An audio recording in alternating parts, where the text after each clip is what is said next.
Welcome to Soroka Speaks, coaching minds and elevating careers. We're so happy to have you here.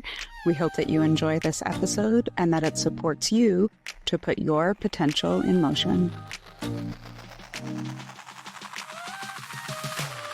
What's up, everyone? This Soroka Speaks coming to you with a very special guest. My name is Emily Lieb, and I am one of your co-hosts. And here to introduce our very special guest is my beloved co-host. It's Claire. And we are joined, I know you, Katie, I love it every time. We are joined today by the beautiful and incredible Catie Di Stefano, who is currently working at Vegas Kings, whom we absolutely love. They are, Moshi and Ashley, honestly, aside from you, are two of my favorite people in the entire industry. I was a little bit jealous when you started working with them. I'm actually not even going to lie. Welcome to our podcast, Soroka Speaks. Thank you so much. And Claire, first of all, I'm super happy to be here with you guys and be one of your first podcast guests. It's an honor. But it's thanks to you that I also accepted a job with Vegas Kings because I trust your opinion. And when you said, I'm a little bit jealous that you got the job offer, I was like, okay, if Claire is jealous, I'll take this job for sure. So thank you for that. You are welcome. You are welcome. Well, I'm very happy for you. So let's get into it. I really want our audience and listeners to learn more about you because I think you have carved an incredible career for yourself in iGaming. You kind of exploded, I feel like almost from nowhere. Like, who is this girl, Katie, that is everywhere? So why don't we go back? So you began in 2011 in a customer support role. Can you tell us how did that come about? Well, basically, I Googled where can Swedish people get job easily abroad. And then I found Malta. I saw a picture. I don't know if you know Malta, but I saw a picture of Blue Lagoon. And that's a tiny area, Malta. And I was tricked into thinking that the whole island looked like that. But yeah, that's how I got into it. And I play a little bit like slots before I moved to Malta. But it wasn't until I moved to Malta that I really started to like understand iGaming and sports betting, poker.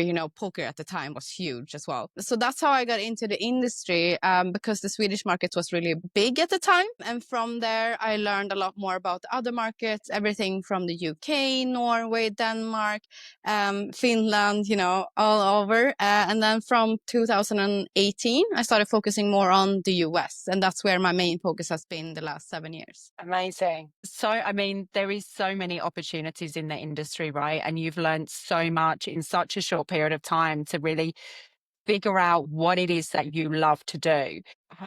With that in mind, thinking about the different markets you've worked in, the different positions you've worked in, what is it that you love the most about either your role or your sector within the role or your sort of position, in the industry itself? I love that it's an entertainment industry, like through and through. I think initially when I was considering joining the industry, maybe even in the beginning of the industry, I thought it was a very evil industry in that way. It was a lot of players were gambling addicts. But having grown now so many years in the industry, worked through customer support and then VIP management for like 6 years, 7 years in total, customer support and VIP, I've learned that the biggest players actually love the games. They're there for the entertainment. Winning for them is nothing. They're doing it for the games, whether it's for sports betting or casino. And I find that very fun as well. It takes a little bit of time before you get into the game and finding which type of games you like. But now that I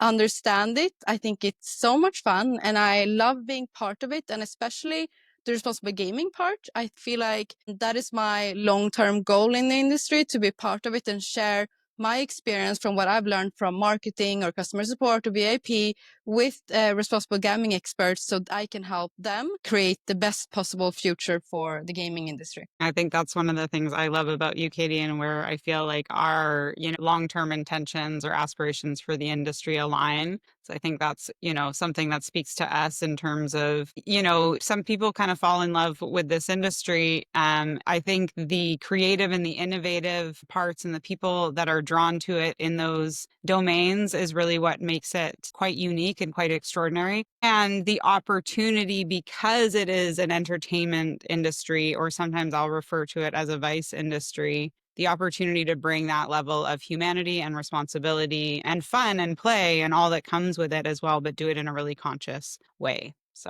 love that. Exactly. I think it's so important that we try to remove the stigma that is currently around the gaming industry. Because again, it's not only a lot of, let's say, junior people in the industry who believe this, but especially in Europe, like players in Europe have a lot of stigma and doesn't really want to tell their families that they're playing.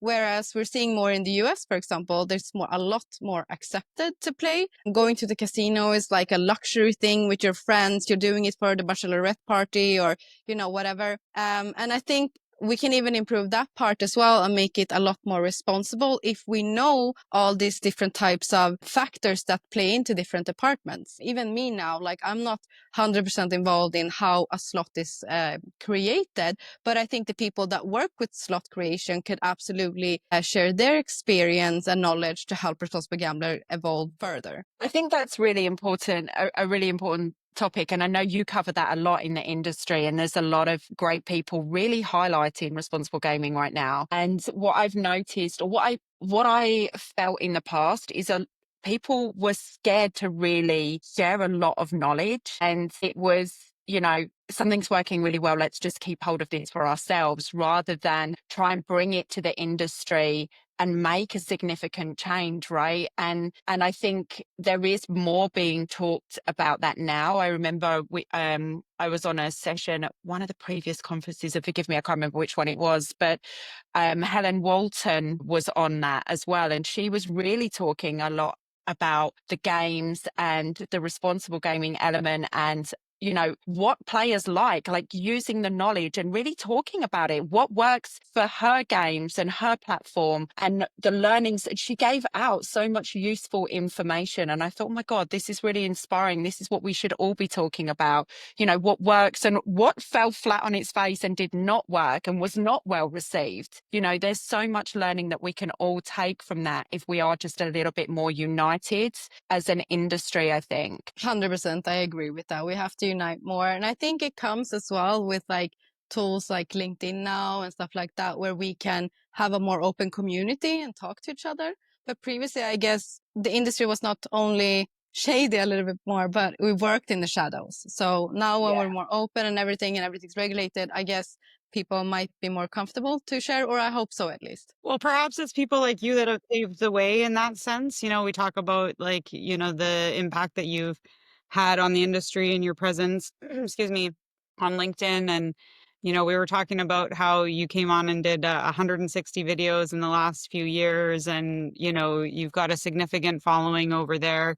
We were curious around, what inspired that part of your journey, and maybe from a personal growth and development perspective, what did it require of you to put yourself out there like that and be seen? I'm sure not that experience is different for everyone, but tell us a little bit about what was the inspiration and what was it like putting yourself out there like that in terms of the exposure that you've created. So first of all, that's super kind saying that I was a leader and everything. I really appreciate that. But for me, I feel like I was spending a lot more time on LinkedIn, I guess from 2019, 18, something like that. And I didn't see a lot of gaming industry people posting. I saw all other industry posting, but not the gaming industry. And in 2021, I was informed by my current employer, which was Hard Rock in Atlantic City, that they were going to end my contract because they were changing the systems, which is absolutely okay. And I understand that. But that gave me a panic because I've been working in the US for the last couple of years, and I'm based in Spain. So I realized I was in trouble because no one in the US knew me except the people I already been working with. I had to find a way where I could promote myself to US people while still being in Spain. So I figured where the people hang out, LinkedIn. And I also thought, I saw that LinkedIn was lacking authentic, real stories from women. And I thought, I don't know if I can inspire someone, but I have something to share. I can at least show what I know. So one of the first posts I did was just my top 3 favorite CRM campaigns that had zero budget. And then I did another one with as well about like I just tried to show this is what I know, this is what I've been working with in the last couple of years. And some way, somehow, people appreciated that. And I think that's what's really interesting with LinkedIn and sharing knowledge in general. Like every time I'm thinking like, oh, these are so obvious things that everyone know, and then I post it just because like having it out there, I'm trying to like have a bank of information more or less on my profile. And then people come to me and said, I had no idea. And I was like, okay, what? I thought everyone knew this. So, and I feel the same way with other people who share knowledge with me. I think like we talked about earlier, like it's very, very important to be transparent. And the more we are, the more we can learn together and innovate together as an industry. So yeah, I think as well, just posting on LinkedIn and doing that personal branding has opened so many doors for me since 2021. Job offers as well, but only like I've gotten everything from job offers to being able to speak on stage, podcast interviews like now, articles, a lot of PR that is free just because I'm doing that personal branding and being out there. So it's been amazing. I actually loved that when you first started putting that out, your top 3 tips, your top 5, this and that. And I'm like, I mean, I'm not in CRM, but I just loved what you did. And I think, like you mentioned, there wasn't really anyone doing that. There wasn't really anyone giving, and we talked about it, that much information, that much knowledge. And it's not trade secrets. It's just kind of basic industry knowledge. And I really think that you did a great job on that. And I love, now you kind of do your roving reporting as well. You had us on one of the events, just interviewing really influential people. I think you've been on the stage with some incredible names. And what is it for you? Could you give any tips to others perhaps are not yet ready or have not yet found their voice or their confidence to do that? Because I know that you've been working on it online is still can be nerve-wracking, right? Because you're putting your opinion and your thoughts and along with knowledge, but to then do that on a stage takes it to the next level. Have you got any tips for anybody that maybe wants to do that but perhaps doesn't have the confidence yet? What I can say first is that it goes so much quicker than you can imagine. So I think I did my first video on LinkedIn in June or July of 2021. And the goal was to, like, in 5 years, be on stage. And it took me 9 months. And then I was in my first stage appearance in New York, and I had 2 panels booked. And since then, I think I've done 20 panels in the last 3 or 4 years. What is it? Since 2022, sorry. And it's been really fun. But I'm an introvert. Like generally, I'm super scared, social anxiety. Like even now, I don't even know what to say. Like I struggle with talking more or less. Writing, no problem. I can write emails. I can write newsletters, marketing campaigns, everything like that. But talking, I'm not good with it. And I wish I could say like, oh, I've done speaking classes and whatever. I have not. That's a goal in the future as well. For me, I think I've pushed myself because I've realized I grow the most when I'm uncomfortable. It does so much for me. And even though I spend like a couple of hours before going on stage, like barely being able to breathe, almost vomiting, like I feel so anxious, being up there on stage, it like afterwards, the adrenaline kick that you get is amazing. And the people that come up and say that they've listened to you and they understood you, like I usually get blackouts. So I don't even know what I'm saying on stage, but it's just, having that community and feeling seen and appreciated, and it opens up so many conversations. Like I met the senator of New York who legalized sports betting, for example, and if I hadn't been on stage with him, I wouldn't have been able to collaborate with him on so many other projects that we've done before. And I would say almost 40% of my network in the last 3 years have come from just being on speaking panels or other panelists introducing me to their colleagues or friends. So it's been huge opportunity for me.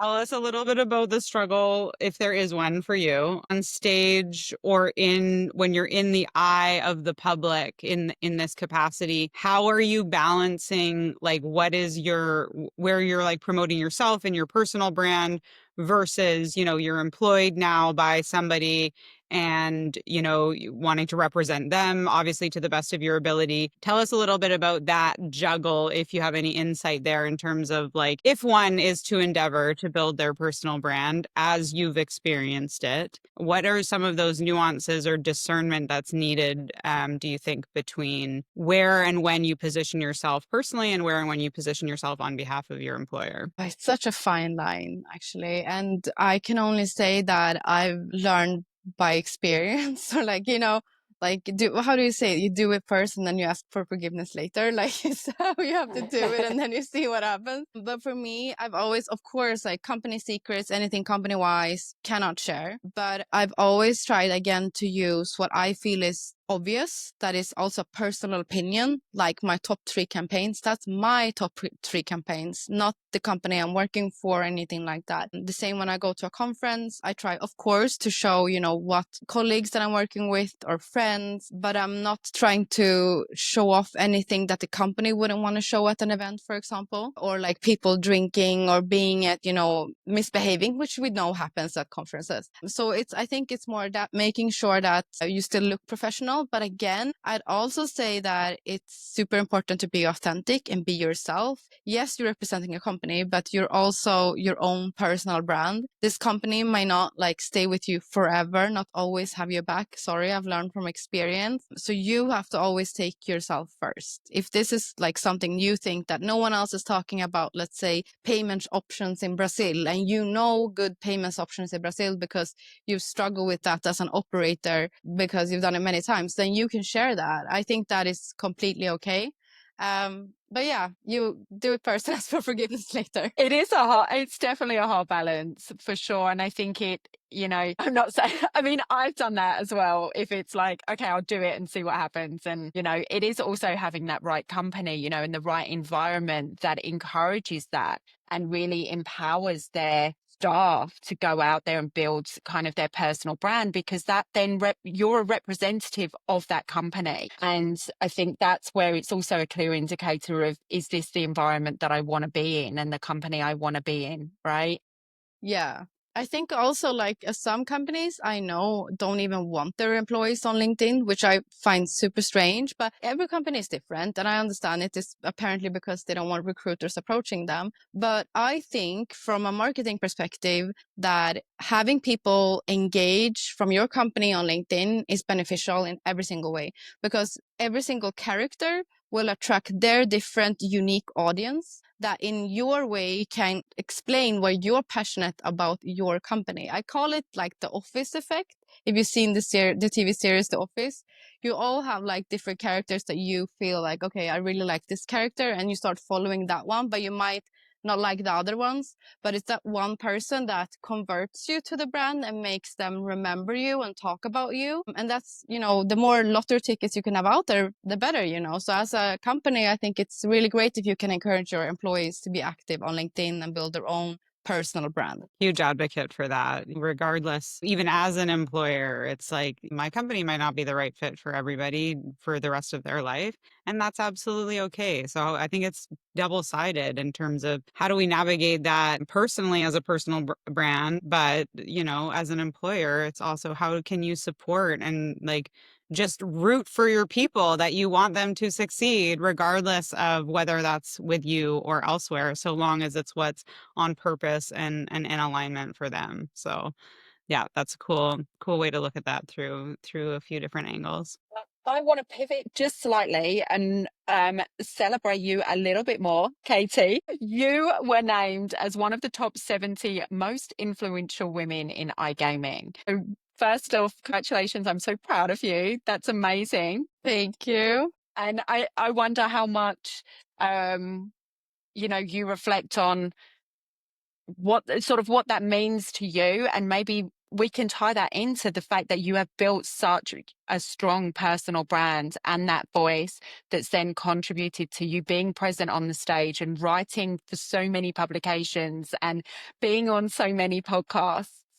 Do you have any reflection, like how that's made you sort of feel about the career choice? You want to be a Swedish person working abroad to like where you are now, winning awards? Yeah, no, that's crazy. I'm so grateful. I was really surprised when it happened. I had no idea. And it was actually the first individual award that I have ever, or award nomination that I Or not? received. Yeah. Yeah. And yeah, I feel like it's a step forward, but at the same time, I don't put too much value like in it. I feel what drives me the most is my audience, the people that I speak to every single day, that I know engages with my posts, that I engage. Like that's what I love about LinkedIn, that and the industry in general. It's such a small industry. Everyone knows everyone. And that's why I don't even feel like it's my audience or it's my community on LinkedIn. It's my friends. So that's what makes me really excited to go to work and go to conferences and stay updated with everyone, because it's people that I know. It's not even friends that you just hang out with. Like it's people I'm probably going to know for the rest of my life, because we're all going to be in this industry for a very, very long time. So I really appreciate everyone, and getting that award absolutely is fantastic, because it means that I'm doing something right to maybe be inspiration for other young women that are Googling where to, Swedish people move and stuff like that. But yeah, I think as well, there's a lot of talented and fantastic women that did not make the list, that doesn't have these personal brands on LinkedIn. So that's why as well, like it's a fantastic nomination, but I know there's a lot more people out there, women that deserve this more than me. So take your limelight, Catie. Take it and enjoy it. Thanks. This is your time, and you've earned it for sure. I Speaking appreciate of it. young women, you're a mom of two daughters, and with to whatever degree you're willing to share, sometimes we experience, or Claire and I do, that the mom is often the default parent, and navigating a career in iGaming and parenting, two young daughters, I can only imagine is challenging. And any insight into how you navigate that, some of the challenges that have arises, some of the, what you have to contend with, and how you support yourself to do so? I wasn't gonna say this in the podcast, but I'm gonna say it anyway. When I was pregnant with my second daughter, so I had my kids very, very tight. They're 18 months between. When I was 24 when I had my first daughter, and 25 when I had my second. When I was pregnant with my second, I had someone in the office come up to say to me, "Oh, Katie, it's the only thing you're gonna do now, have babies." And that pissed me off so much that I was like, I vow to become someone in the industry. And that has really, really like pushed me. And I'm so, so happy that person said that even now today, because I think it's been an incredible opportunity being like growing as a parent as well in the industry. I feel like when I had kids, it opened the door to adulthood. People started seeing me, instead of like tiny little Katie always being out partying like with the industry people, it was like, I'm a parent now. I also have like responsibilities with daycare and managing stuff. And it's been a wake-up call as well, that people actually work and then still have lives with breakups and kids and sickness and whatever. Like, how do people manage? And I can't really answer that, I feel like, but at the same time, so my kids now are 8 and 9.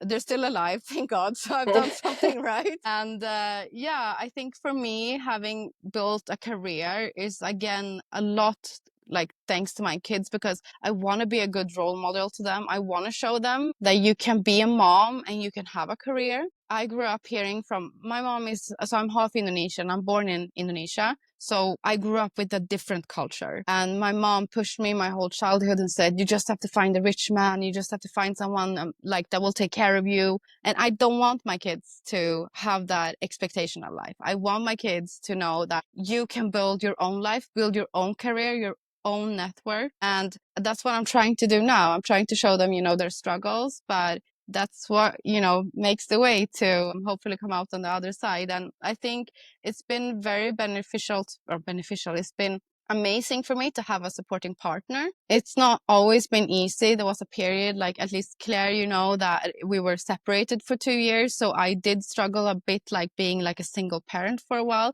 But even then, just having the partner that could help me when I needed to go on conferences or have late nights did a huge amount for me being able to focus 100% in work when I had to be in work. And I think that will be important for anyone, whether you have like a life partner or a parent or, you know, a friend that can help you with the kids. When there's sickness, when there's something, it's super, super important. But yeah, I think as well, like I don't have all the answers. I'm not perfect at all. I do make a lot of mistakes as a parent. I make a lot of mistakes with my work, but I think in the end, especially the last couple of years after the kids are grown up, it's been hugely helpful having a company where other colleagues are parents and I can have a more flexible work environment with remote work and being able to pick up the kids or drop them off in the morning, or maybe even just being able to do some extra calls when I'm at the conference because the kids miss me. So yeah, it's learning and by going, or how do you say, sorry? Yeah. Yeah, I think you're right. You know, it is incredibly hard. We're all parents. And it is a really hard struggle to balance everything and to keep going. And I definitely use the kids as part of my inspiration for showing them how life can be and showing them, you know, what you can achieve with hard work and really pushing, like you mentioned earlier, like getting on stage really pushes you out of your comfort zone. Going on stage really pushes me out of my comfort zone. It's been a lot of work for me as well to really step forward into that place. And I use that and go, well, how are we supposed to tell our kids, you know, they're starting high school, don't be afraid, it's okay, and yet we won't even get on the stage, you know, or we won't apply for that promotion or won't ask for a pay rise. It's like, go ride your bike. You might fall off and cut your knee, but don't worry, you can get back up and try again. It's like, how can we teach our kids those things if we're not willing to practice that in our own lives? And we can, you know, reflect on, yeah, the pain, but getting bonus, like I didn't get an annual bonus this year, but everyone else did. What happened to mine? Why did I get overlooked for that promotion? Why am I afraid to write that article on LinkedIn? Let's just put it out there. What's the worst that's going to happen? Have to take it down because it tanked or the company didn't like it? Okay, so you take it down and you try something else. You know, for me, I use that kids as such a driving force forwards to always go out of my comfort zone. So I really appreciate you sharing sort of the impact for you as well. I love that. So thank you for being so open. 100%. And I feel like, especially like you said, showing them failure. So my kids sometimes ask me, you know, like, what's the best thing that ever happened to you? And it's super weird because I say it was when I was robbed when I was 18. And it's like, it was at the time the most horrible thing I have ever experienced. Not to go into details, but like it traumatized me and I'm still affected today. And like, you know, I've been to therapy and whatever, but that whole thing, being robbed in Malta, being robbed at IKEA, led to me moving to Malta, which led to me getting a career in the gaming industry and then meeting my husband and then having the kids and then having this whole life that we have now. So, I mean, it's the butterfly effect in that way, and failure and everything, you know, I believe everything happens for a reason, even failure. So there's been times when I have been let go, or, you know, even when I have heartbreaks, like all of it happens for a reason. And there's always a rainbow after the sun. There's always sunshine after the rain. Yeah, I will have to show you after this recording because I got a tattoo that says everything happens for a reason, but it's in a place, it's on my torso, so I'm not getting that on camera. But that's a different kind of episode. But I thank you for sharing that because I always think that, you know, and I was talking about that actually to my husband the other day about, you know, when something bad happens or when one door closes, another one opens, and it definitely is a journey. And it's, you know, life isn't that straight journey. It is a wobbly, you know, it's almost like that yellow brick windy road, right? And it leads us in different directions. So, you know, overcoming something that is so traumatic to you, but look at where that has taken you is incredible, you know, from one horrific thing has come something so incredible and such a beautiful life that you are building for yourself and your family. Yeah, absolutely. Like I wouldn't have it any other way. I wouldn't change a thing. Like everything worked out in the end. And even now, like when I have hardships, because I've been through so many, of course I get sad, but I feel as well like I have a lot more confidence that, okay, this is happening for a reason. And, I'm going to come out stronger on the other side, which I always have now. So that's good. I think that's the beauty of hardships if we can interact with them like in the most healthy or optimal way, right? Not bypassing the experience of grief or frustration or sadness or whatever we need to go through, but on the other side of that, being able to rise in some form of resilience out of it. I know that my separation and divorce was like the catalyst for the best relationship I have ever had with myself. Right? It's like I didn't Yeah. even know all of this person. I'm still learning this person, I think we always will be, but in a way, that experience, as tragic and as heartbreaking as it was like the slingshot to a whole new paradigm of life in terms of the experience you have, the relationship that I have now with myself in light of all of that. 100%. I feel the same way. I wouldn't change anything. And like, even though it was really difficult at the time we were separated, I think it's just made us stronger. And that's just like we talked about. Everything happens for a reason. And then you come out of it and you know more, you have more experience, and you can tackle future things a lot better. All right. All Well, right. Go on, you go. it's that time of the episode for iGaming OGs and the questions on your industry perspective and your future outlook. So, Catie, tell us, with over a decade in the industry, how have you seen the role of women change in gaming overall? And what changes do you still hope to see moving forward? So I have seen more women in general in the industry over the last couple of years, not only in entry positions, but definitely higher up in manager positions as well. One thing I would like to see more in the future is definitely more female founders. Yeah, maybe a bigger female community where we actually help each other and lift each other up in more ways that is creative, I would say. Love that. Thank you. And then final question, what advice would you offer to individuals aspiring to enter the gaming industry? Maybe be cautious, stay humble. I think it would be great to find a mentor and learn. Don't be afraid to ask questions, even if it's a million times. It's better to ask than not to.